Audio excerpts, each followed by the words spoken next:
చాలామంది IT professionals దగ్గర skills ఉంటాయి. Java, react, angular, node, APIs అన్నీ తెలుసుంటాయి.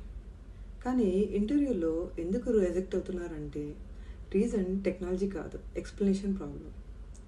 Point number 1, knowing versus explaining. మనం చెప్పేది ఏంటి అంటే, నాకు రెస్ట్ ఏపీఐ తెలుసు, స్ప్రింగ్ బూట్ వర్క్ చేశాను.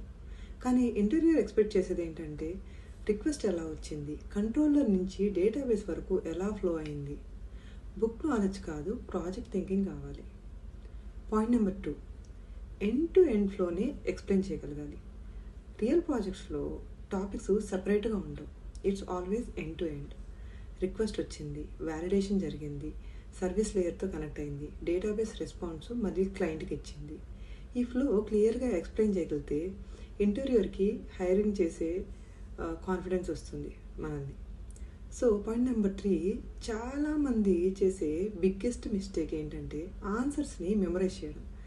కానీ ఇంటర్వ్యూయర్ సడన్గా వేరే ట్రిక్కీ క్వశ్చన్ అడిగితే, ఇది ఫెయిల్ అయితే ఏం చేస్తారు, ప్రొడక్షన్లో ఏదైనా ప్రాబ్లం వస్తే ఎలా హ్యాండిల్ చేస్తారంటే అక్కడ ఫ్రీజ్ అయిపోతారు. ఇంటర్వ్యూ ప్రిపరేషన్ అంటే కొత్త టెక్నాలజీ నేర్చుకోవడం మాత్రమే కాదు, ఆల్రెడీ మనకి తెలిసిన టెక్నాలజీని కరెక్ట్ వేలో ఎక్స్ప్లెయిన్ చేయడం నేర్చుకోవాలి.